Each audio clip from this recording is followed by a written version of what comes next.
पीपा जी का चरित्र आज हम लोग सुनने वाले हैं। ये पीपा जी कैसी साधु सेवा इनके अंदर है, हम लोग चरित्र में सुनेंगे।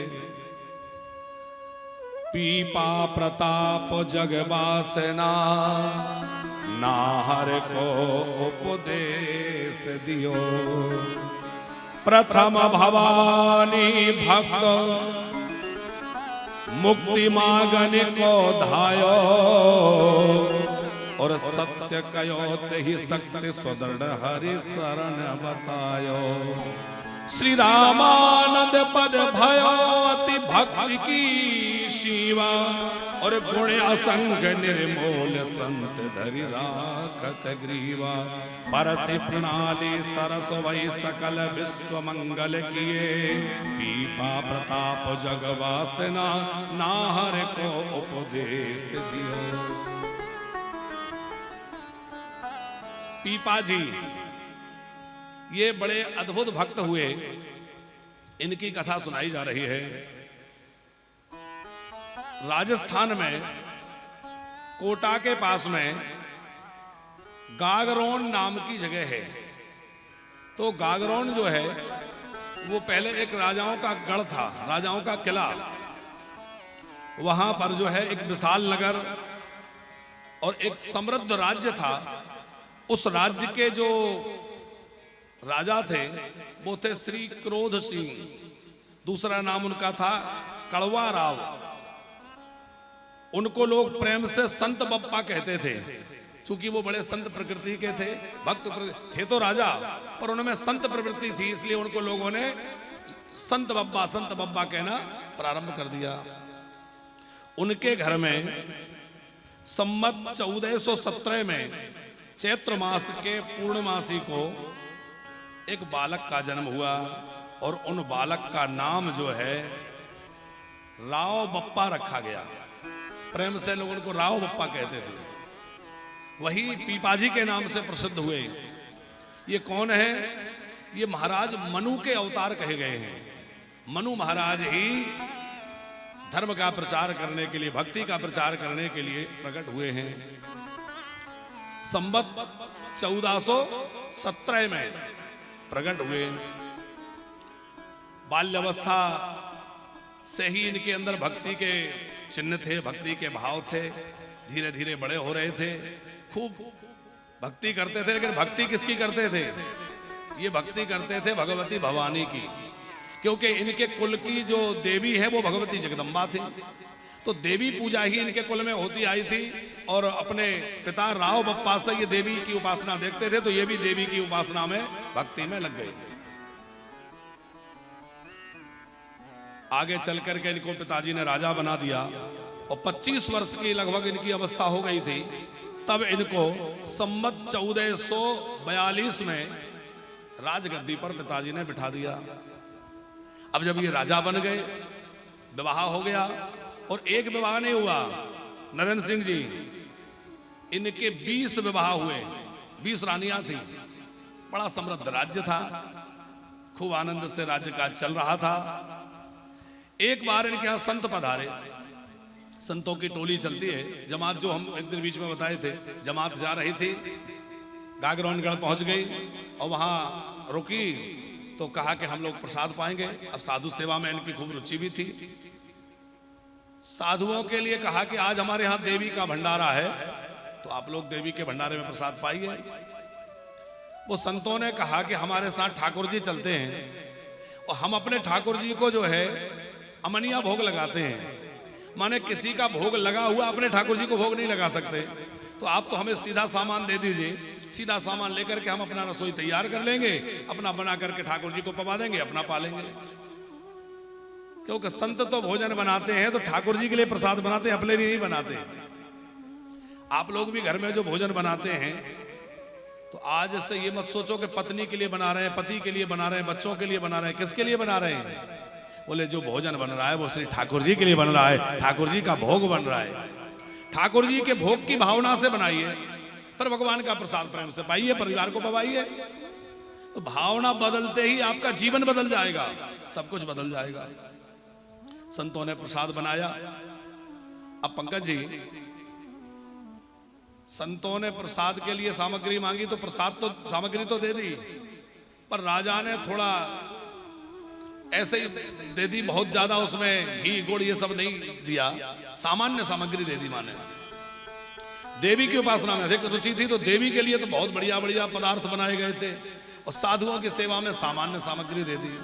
पर साधुओं ने उसमें भी खूब प्रसन्नता मानी, ठाकुर जी का भोग बनाया, ठाकुर जी का भोग लगा, संतों ने प्रसाद पाया, और प्रसाद पाकर संतों ने कहा कि हमने इसका अन्न खाया है, इस राजा पर भगवान की कृपा होना चाहिए, ये राजा भक्त हो जाना चाहिए, ये वैष्णव बन जाना चाहिए।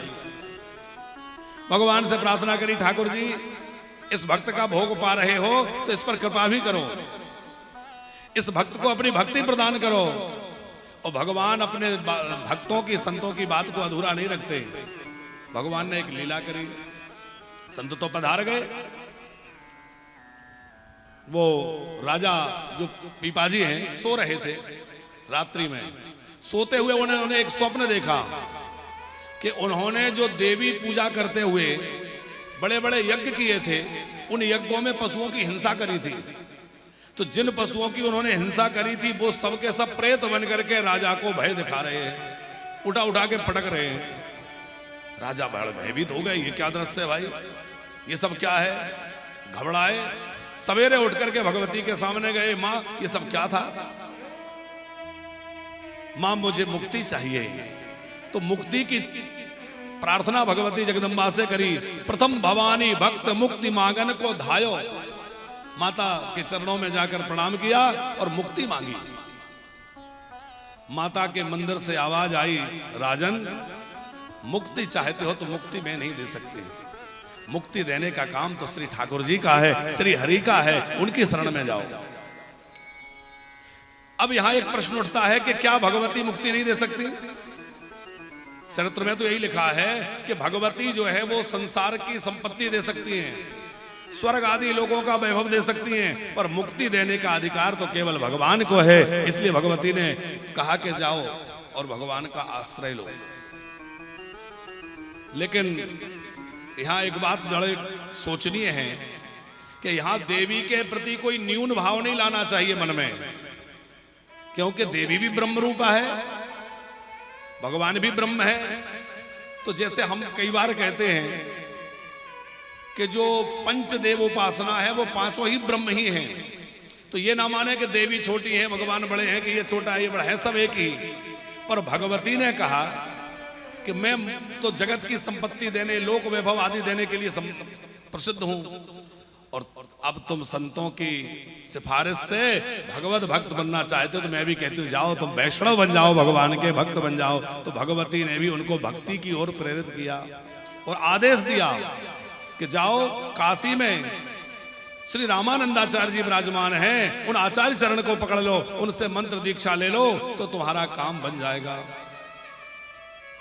पीपाजी जो है तुरंत जो है राजस्थान से अपने गढ़ से चल दिए और काशी पहुंच गए। काशी में जाकर के उन्होंने दर्शन करना चाहा तो सेवकों ने रोक दिया, ऐसे अंदर कोई नहीं जा सकता, रुकिए। तो कहा कि जाओ कहो कि गागनौर गढ़ के राजा महाराज पीपाजी आए हैं।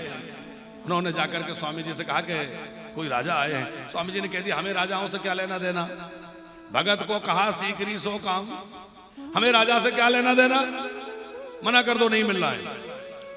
अब पीपाजी को जब पता चला कि मना कर रहे हैं, पीपाजी समझ गए कि राजा से नहीं मिल रहा है, इसका मतलब मैं राजा बन के आया हूं इसलिए नहीं मिल रहा है, अब मैं अपने राजा के बाना को उतार देता हूं।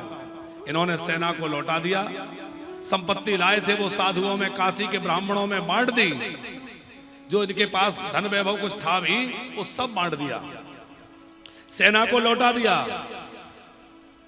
एक धोती लपेट करके, केवल एक धोती पहन करके, और फिर कहा कि अब कहो कि कोई पीपा आया है, मिलने के लिए कोई आया है। अब वो राजा नहीं है, राज्य की वेशभूषा नहीं है, राज्य की जैसे कोई ठाट बाट नहीं है। और कहा गया है संत मिलन को चालिए तज माया अभिमान, और ज्यों ज्यों पग आगे धरे कोटिन यज्ञ समान। भैया संत मिलन को जाओ तो माया छोड़ करके, अभिमान छोड़ करके, बड़प्पन छोड़ करके संत को मिलने के लिए जाओ तो ये मत कहो कि मैं ये हूं कि मैं वो हूं कि मैं क्या हूं। संत के लिए परिचय दो तो यही दो कि मैं आपका दास हूं, मैं आपके चरणों का सेवक हूं। आपको पता होगा अभी हमारे ब्रज की विभूति श्री प्रेमानंद जी के यहाँ एक कोई बड़े अधिकारी आए थे, तो बहुत बड़े अधिकारी आए थे, तो परिचय दिया गया कि उन्होंने कह दिया कि महाराज जी मैं अमुक अधिकारी हूं। महाराज जी हंसे, बोले अधिकारी हो तो जाओ, हमें क्या लेना देना। वो समझ गए महाराज जी को अधिकारी से नहीं मिल रहा है। महाराज जी को तो यदि साधक बनकर के आओ, जिज्ञासु बनकर आओ तो मिलना है। बाकी तुम जो हो वो अपना सेवा करो, तुम अपना काम कर रहे हो, उसमें कोई बुराई नहीं है, पर संत के पास वो बनकर मत जाओ। भाई आप अधिकारी हैं, किसी सेवा में हैं, आप बड़े सेठ हैं, आप बड़े भारी कोई विद्वान हैं, तो जो कुछ भी है आप अपनी सेवा कर रहे हैं, बहुत अच्छी बात है, उसका विरोध नहीं है। पर संत के पास जाओ तो अपने उन विशेषताओं को लेकर मत जाओ कि हम ये हैं। संत के पास जाओ तो वहां तो बस दास बन करके जाओ, सरल बन के जाओ, सेवक बन करके जाओ। धोती लपेट करके सब त्याग दिया, अब कहो दास आया है। स्वामी जी ने कहा कह दो कुएं में कूद जाए। बहुत ध्यान से सुनना चरित्र को।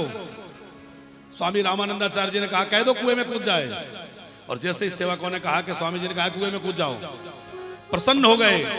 गुरुजी ने मुझे अपना लिया, आज्ञा दे दी, अब तो मैं गुरुजी की आज्ञा का पालन करूंगा। तुरंत कुएं की ओर दौड़े, और स्वामी जी ने पहले ही सेवकों को सावधान कर रखा था। सेवकों ने पकड़ा, ये कुएं की ओर भाग रहे हैं, सेवक पकड़ रहे हैं, नहीं नहीं नहीं मत जाइए। बोले नहीं गुरुजी की आज्ञा में तो कूदूंगा। सेवकों ने पकड़ लिया, तब तक स्वामी जी स्वयं बाहर निकल के आ गए। कौन ऐसा है जिसका इतना ऊंचा भाव कि एक बार मैंने कह दिया, अभी तो कोई गुरु दीक्षा तो हुई नहीं, कोई मैंने मंत्र तो दिया नहीं, और फिर भी इतनी आज्ञा पालन कि मैंने कहा कुएं में कूद जाओ तो दौड़ के कूदने लगे। स्वामी जी खुद उठकर बाहर आ गए, हाथ पकड़ के ले गए, आओ आओ, तुम्हारे जैसे जिज्ञासु से तो मन बड़ा प्रसन्न होता है। फिर स्वामी जी ने कृपा करी, और स्वामी जी ने जो है इनको मंत्र प्रदान कर दिया, और मंत्र दे करके राम नाम की मंत्र दिया, युगल मंत्र दिया, पंच संस्कार इनके कर दिए, दीक्षा हो गई। अब यह स्वामी जी के शिष्य बन गए। अब आना नहीं चाहते थे घर, अब कहीं नहीं जाऊंगा। स्वामी जी ने आज्ञा करी कि अभी अपने घर जाओ। बोले मेरी इच्छा तो आपके चरणों में रहने की है। स्वामी जी ने कहा मेरी आज्ञा नहीं मानोगे? बोले आज्ञा के लिए तो आप जैसा कहेंगे मैं वैसा करने तैयार हूं। आज्ञा मान करके और संत पीपा जी चलने लगे, लेकिन उनकी आंखों से झरझर आंसू बह रहे थे। गुरुदेव का वियोग हो जाएगा, मैं गुरु शरण में आया था, गुरुजी मुझे पता नहीं क्यों लौटा रहे हैं। गुरुजी ने मेरे चित्त में कभी लोभ देखा होगा, मेरे अंदर गुरुजी को कभी ना कभी राज की वासना, भोगों की वासना दिखी होगी, तभी तो मुझे घर भेज रहे हैं। गुरुजी उस विकलता को समझ गए, और गुरुजी ने कहा वत्स चिंता मत करो, मैं तुम्हारे कल्याण के लिए तुम्हें भेज रहा हूं। अभी कुछ काम तुम्हारे को और करना शेष है, मैं खुद तुम्हारे पास आऊंगा, तुम मेरी प्रतीक्षा करना। ऐसा कहकर के संत पीपा जी को विदा किया। और जब गुरुदेव ने कहा कि मैं स्वयं आऊंगा, अब तो प्रसन्न हो गए, मेरे गुरुदेव पधारेंगे, मेरे राज्य की भूमि भी धन्य हो जाएगी, वो भूमि भी पवित्र हो जाएगी, गुरुदेव के शरण पड़ेंगे। आनंद हो गया। अपने नगर में पहुंचे और नित्य गुरुजी की प्रतीक्षा करते हैं, गुरुदेव कब पधारेंगे, गुरुदेव कब पधारेंगे, गुरुदेव कब पधारेंगे। और 1 वर्ष व्यतीत हो गया, और 1 वर्ष बाद श्री गुरुदेव भगवान स्वामी रामानंदाचार्य भगवान आचार्य चरण जो हैं वो अपने शिष्य मंडली और शिष्यों में भी पंकज जी, कबीर दास जी, रैदास जी जैसे सिद्ध संत साथ में हैं। ये सब किसके शिष्य हैं? कबीर दास जी किसके शिष्य हैं? श्री रामानंदाचार्य भगवान के। रैदास जी भी आप श्री के शिष्य हैं। तो आचार्य चरण अपने शिष्य मंडली को लेकर के चल दिए, कीर्तन हो रहा है, आनंद हो रहा है, और सब गए। महाराज पीपा जी को पता चला गुरुदेव पधार रहे हैं, तब तो उनकी खुशी का ठिकाना नहीं रहा। पूरे नगर को सजवा दिया, मार्ग में पुष्प बिछा दिए गए, संतों की अगवानी के लिए स्वागत होने लगा, खूब तैयारियां होने लगी, और आनंद से गीत गाते हुए भगवान को पुकारते, संतों को पुकारते हुए सूरदास या जन्म मरण ते तोरा तो परमो गति पावत। सूरदास जी कह रहे हैं जन्म मरण के चक्र से तुरंत छूट जाए। देखो भगवान भी जितनी जल्दी कर्म बंधन से नहीं छुड़ा सकते जितना जल्दी संत कृपा करके छुड़ा सकते हैं। क्यों? आप कहेंगे भगवान से बढ़ के संत हो गए? बिल्कुल, भगवान तो विचार करेंगे इस जीव के कर्मों का क्या हिसाब किताब है, उस पर देखभाल करेंगे, लेकिन संत के हृदय में इतनी करुणा होती है और संत कृपा करके यदि सिफारिश कर दें तो भगवान भी फिर संत की बात काटते नहीं है। भैया संत ने कह दिया है तो फिर काम होना ही चाहिए। संत की वाणी भगवान भी फिर उसको व्यथा नहीं होने देते। और संत करुणामय होते हैं, वो तो कृपा करके कह ही देते। तो जब गुरुदेव भगवान पधार रहे हैं तो पीपा जी बड़े प्रसन्न होकर बड़ी दूर तक अगवानी करने गए। पालकी में गुरुजी को बिठा के लाए, पालकी बना ली। पीपा जी खुद पालकी में लग गए और पालकी लेकर के इतने बड़े राजा, लेकिन पूरा राज्य का अभिमान, राजापन का अभिमान छोड़ करके गुरुजी को पालकी में लेके नंगे पैर चले आ रहे। अपने महल में लाए, खूब सत्कार किया, सेवा करी। कुछ दिनों तक स्वामी जी वहां विराजे। अब स्वामी जी चलने को हुए तो पीपा जी ने कहा मैं भी साथ चलूंगा। स्वामी जी ने कहा चलो। अब जब पीपा जी को आज्ञा मिल गई तो वो तो नाचने लगे, गुरुजी की कृपा हो गई। अब मुझे भी जाने की अनुमति मिल गई। उनकी जो 20 रानियां थी 20 के कहने लगी हम भी चलेंगे। 20 साथ में खड़ी हो गई। तो पीपा जी ने कहा कि यदि साथ में चलना है तो ये आभूषण उतारो, ये राजसी वस्त्र उतारो और टाट लपेट लो। टाटरी, टाट लपेट लो। टाट माने बोरा फट्टा जो होता है ना, ऐसे टाट लपेट लो और राजसी वस्त्र उतार दो, गहने उतार दो। रानियों ने गहने तो उतार दिए, लेकिन वस्त्र उतारने में, टाट लपेटने में उन्हें संकोच हो रहा था। वो समझ गई टाट लपेटने का मतलब क्या है। टाट लपेटने का मतलब है कि कोई सुख सुविधा की मत इच्छा रखना। ना कोई सुख मिलेगा, ना सुविधा मिलेगी, ना साधन मिलेगा। तुम तो महलों में रहने वाली हो, अब झोंपड़ियों में रहना पड़ेगा। सब पीछे हट गई। लेकिन सबसे छोटी रानी जो थी, वो सबसे छोटी रानी का नाम था पद्मावती पहले। तो सबसे छोटी रानी ने कहा कि मैं चलूंगी। उन्होंने तुरंत अपने आभूषण उतार दिए और वस्त्र बदल करके और तुरंत जो है टाटरी धारण कर लिया, टाट धारण कर लिया। पीपा जी को लगा कि ये तो पीछे लग गई। वो नहीं चाहते थे कि कोई साथ जाए, क्योंकि ये साथ जाएगी भजन में विघ्न होगा। अकेला ही जाऊंगा मैं तो, तब गुरुजी की सेवा अच्छे से करूंगा। तो परीक्षा लेने के लिए पीपा जी ने कहा ये वस्त्र भी उतारो, केवल एक वस्त्र कटी में लपेट लो, बाकी सब उतार दो। तुरंत जो है पद्मावती जी जो है वो टाट भी हटाने लगी। स्वामी जी ने रोका, बस बस बस तुम्हारी परीक्षा पूरी हो गई। पीपा जी को कहा नहीं, इनको साथ में रख लो, ये तुम्हारी भक्ति में बाधा नहीं बनेंगी, ये तुम्हारी भक्ति में सहयोगी बनेंगी, ये तुम्हारी सहायता करेंगे। लेकर के साथ में चल दिया। अब साथ में लेकर के जाने लगे तो जो बाकी रानियां थी उन्हें लगा राजा चले जाएंगे तो हमारा क्या होगा। उन्होंने एक ब्राह्मण को तैयार किया, कुछ धन देने का लोभ दिया, कहा कि किसी भी तरह राजा को रोक लो। तो वो स्वामी जी और राजा विदा होने लगे थे, वो ब्राह्मण देवता सामने आ गए, नहीं नहीं हम नहीं जाने देंगे, यदि आप जाएंगे तो मैं जहर पी के प्राण दे दूंगा और आपको हत्या लग जाएगी। अब बड़ा धर्म संकट के ब्राह्मण जहर पीने तैयार है, क्या किया जाए। पीपा जी ने कहा चाहे जो हो, मैं तो गुरुदेव के पीछे ही जाऊंगा, रुकूंगा नहीं। नरेंद्र सिंह जी, वो ब्राह्मण ने सचमुच जहर पी लिया और जहर पीने से मर भी गया, क्योंकि पर्याप्त धन रानियों से मिल चुका था, परिवार को धन दे चुके थे। सोचा कि मैं मर जाऊं तो मर जाऊं, परिवार को तो धन मिल ही गया। लेकिन स्वामी जी समर्थ थे। समर्थ स्वामी श्री रामानंदाचार्य भगवान ने क्या किया, ठाकुर जी का चरणामृत लिया और ब्राह्मण के मुख में डाला और ब्राह्मण जो है जीवित होकर के खड़े हो गए। बोलो भक्तवत्सल भगवान की जय। जीवित हो गए। अब जब वो जीवित हो गए तो फिर उन्होंने कहा रोको नहीं तो फिर जहर पी लूंगा। स्वामी जी ने कहा तुम मरो, कितनी बार मरोगे, हम उतनी बार जिंदा कर देंगे। ये घबराया कि इनको तो जिंदा करने में जरा भी देर नहीं लगती, मुझे मरने में बड़ी पीड़ा होती है, इसलिए पीछा छोड़ दिया। ये प्रेम से आगे बढ़ गए तो कहां चले गए? गुरुजी जो है भ्रमण करने के लिए निकले थे तीर्थ यात्रा पर, तो वहां से द्वारिका चले गए और द्वारिका में जाके कुछ दिन विराजे।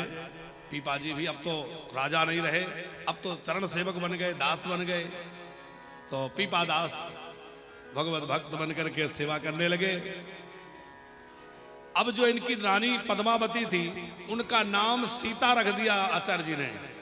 आचार्य चरण ने इनका नाम क्या रखा? सीता। बाद में इनका नाम हो गया सीता सहचरी। सीता सहचरी के नाम से विख्यात हुई।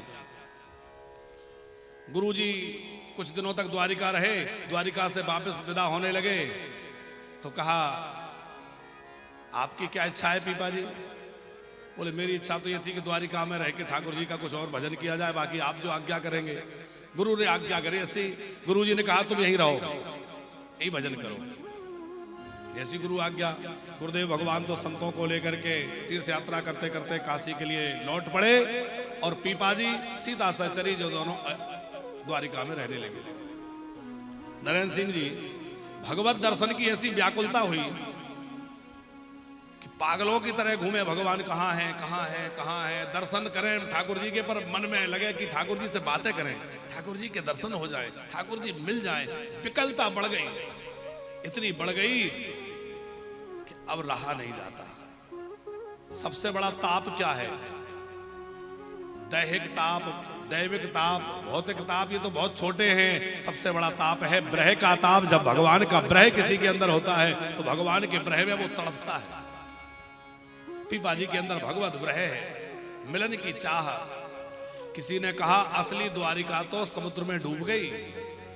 जो पुरानी भगवान की दिव्य द्वारिका है वो समुद्र में डूब गई। ऐसा सुन करके दोनों पति पत्नी जो है भगवान से मिलने की कामना लेकर के समुद्र में कूद गए। अब समुद्र में कूद गए, तमाम लोग खड़े थे। सैकड़ों लोगों ने देखा कि पीपा जी जो है अपनी पत्नी को लेकर समुद्र में कूद गए। उधर जब समुद्र में भगवान ने देखा कि मेरा भक्त मेरे लिए कूद गया, तो द्वारिका नाथ भगवान खुद जो है सत्कार करने के लिए आए और स्वागत करके पीपा जी को बड़े सुंदर वाद्य बज रहे हैं, मंगल गीत हो रहे हैं और अपने दिव्य द्वारिका में भगवान जो है पीपा जी को लेकर के आ गए। समुद्र के अंदर दिव्य द्वारिका जो है वहां भगवान लेके चले गए। अब तो दिव्य द्वारिका का क्या कहना, बड़ा मंगलमय वातावरण है। रुक्मणी आदि जो भगवान की रानियां पटरानियां हैं उन्होंने खूब स्वागत सत्कार सीता सहचरी का किया, पीपा जी का किया। सुंदर सुंदर प्रसाद पवाया, खूब बढ़िया उनकी सेवा हुई और 7 दिनों तक पीपा जी और सीता सहचरी जी वहां रहे दिव्य द्वारिका में। आप विचार करो, ये बात कोई काल्पनिक नहीं है, ये बात कोई सतयुग त्रेता की नहीं है। इसी कलयुग में अभी संवत 1400 की है कि नहीं है? 1417 में जन्म हुआ, 1442 में राज्य अभिषेक हुआ और संवत 1455 अथवा संवत 1460 के आसपास की घटना है। तो बहुत ज्यादा वर्ष कहां हुए। भगवान के दिव्य द्वारिका में 7 दिनों तक रहे। खूब भगवान प्रसाद पवाते हैं, खूब भगवान बढ़िया प्रेम करके आनंद से रखते हैं। 7 दिन बाद भगवान ने कहा, अच्छा पीपा जी अब आप पधारिए। 7 दिन हो गए, ये तो रोने लगे, व्याकुल हो गए, आंखों से अश्रु झरने लगे। प्रभु अब हमारे से को दूर मत करिए, जब आप मिल ही गए तो दूर क्यों भेज रहे हैं? ठाकुर जी बोले जाना तो पड़ेगा। ये बोले अब नहीं जाएंगे। पंकज जी भेजा क्यों? ठाकुर जी ने कहा कि यदि तुम नहीं जाओगे तो सब लोग तो यही सोचेंगे कि पीपा जी पानी में डूब के मर गए। क्या सोचेंगे? और यदि लोग ये सोचेंगे तो मेरा नाम बदनाम होगा कि भगवान के नाम पर कूदे थे और भगवान ने रक्षा नहीं करी। यदि तुम लौट कर बाहर जाओगे तो क्या होगा? बोले यदि तुम लौट कर बाहर जाओगे तो जगत में भक्ति का प्रचार होगा और मेरा नाम जो है सब में स्वयं बढ़ेगा कि देखो भगवान ने कृपा करके लौटा दिया। तो तुम्हें अभी भक्ति का प्रचार करना है और ये प्रमाणित करना है कि भक्त भगवान के लिए यदि पानी में भी छलांग लगा दे तो भगवान मरने नहीं देंगे। तो आप लोग मत लगाने लगना और लगाओ तो तब लगाना जब पीपाजी जैसा समर्पण हो जाए। बचा तो भगवान लेंगे, ये गारंटी पक्की है, पर समर्पण पीपाजी जैसा चाहिए, पीपाजी जैसी भक्ति चाहिए। पीपाजी को कहा लौट जाओ, बड़े व्याकुल हो रहे थे, तो भगवान ने इनको शंख चक्र की छाप धारण कराई और शंख चक्र की छाप इनको दी कि ले जाके सबको ये शंख चक्र की छाप देना। जिनको ये शंख चक्र लगा दोगे उनको कभी ना कभी मेरा दर्शन जरूर मिलेगा। पीपाजी और सीता सहचरी जी 7 दिनों बाद बाहर आए तो भगवान श्री कृष्ण बड़ी दूर तक पहुंचाने आए, बहुत दूर तक विदा करने आए। आप इनके सौभाग्य का विचार करिए, भगवान विदा करने आ रहे हैं और भगवान विदा करके लौट गए अपने दिव्य द्वारिका में। ये समुद्र से बाहर आए तो तमाम लोगों ने देखा कि पीपाजी और उनकी पत्नी जल से बाहर आए, पर उनके कपड़े सूखे हुए हैं, वस्त्र सूखे थे बिल्कुल। और वस्त्र सूखे देख करके सबको बड़ा आश्चर्य हुआ। उनके हृदय के वस्त्र गीले थे। हृदय के वस्त्र क्यों गीले थे? हमारे भक्तमाली जी कहते हैं, बोले इसलिए हृदय के वस्त्र गीले थे कि हृदय तो, कपड़े तो सूख गए और हृदय गीला हो गया। भगवान ने हृदय प्रेम से सराबोर कर दिया, प्रेम में सराबोर हो गए, अथवा नेत्रों से अश्रु बह रहे हैं, उनसे वियोग के अश्रुओं से हृदय, वो कपड़े गीले हो गए। आश्चर्य लोगों को हुआ कि समुद्र से बाहर आ गए, प्राण बच गए, मरे नहीं, 7 दिन बाद कैसे लौट आए और कपड़े सूखे हैं, भाई ये सब क्या लीला है। इन्होंने सारी बात सुनाई। हम जब द्वारिका गए थे, ये देखो शंख चक्र भगवान ने दिया है, सबको शंख चक्र की छाप दी। अब तो सब जगह इनकी चर्चा होने लगी। अरे भैया पीपाजी दिव्य द्वारिका का दर्शन करके आए हैं, भगवान के हाथ से शंख चक्र की छाप लेकर आए हैं। चर्चा होने लगी, भीड़ लगने लगी। तो एक बार ऐसा हुआ कि भीड़ लगने लगी तो अच्छे लोग भी आते हैं, बुरे भी आते हैं। किसी विकृत मानसिकता का कोई व्यक्ति, दुष्ट प्रकृति का रहा होगा, इनकी पत्नी सीता सहचरी को देख करके उसको लगा कि ये बड़ी सुंदरी है, बड़ी सुंदर थी, रानी थी, बड़ी सुंदरी है, इनका अपहरण कर लिया जाए, ये तो बाबा जी है, ये क्या करेंगे। तो सीता सहचरी का हरण कर लिया। लेकिन पीपाजी ने कोई विरोध भी नहीं किया। पीपाजी तो सब कुछ भगवान के ऊपर छोड़ रखे थे। बोले राम जी को जो मर्जी होगी, ठाकुर जी की जो मर्जी होगी वही होगा। चाहते तो विरोध करते, पर क्यों नहीं किया? बोले भगवान जो चाहे सो करे। अब भगवान भरोसे जो रहेगा उसकी व्यवस्था कौन करेगा? भगवान नरसिंह रूप लेकर के आए, चरित में वर्णन है, और सिंह का रूप लेकर के आए और सिंह का रूप लेकर के जो दुष्ट ले जा रहा था उसको मार डाला। कुछ कई लोग थे, उन सबको समाप्त कर दिया भगवान ने। सीता सहचरी जी को मुक्त करा दिया। सीता सहचरी लौट के आ गई। भगवान ने सिंह बन के सबको समाप्त कर दिया। ये है राम भरोसे रहने का परिणाम, कि राम भरोसे जे रहे पर्वत परो हरे आए। भैया भगवान के भरोसे रहोगे तो चाहे जहां रहो, फिर वहां आपको कोई परेशानी नहीं। भगवान के भरोसे बने रहो। अब जो है, जब भीड़ ज्यादा बढ़ने लगी तो सीता सहचरी ने कहा कि अब हमें यहां से आगे चलना चाहिए, क्योंकि यहां हम रहेंगे तो भीड़ भाड़ हमें भजन नहीं करने देगी। पीपाजी ने भी कहा ये बात तुम्हारी ठीक है,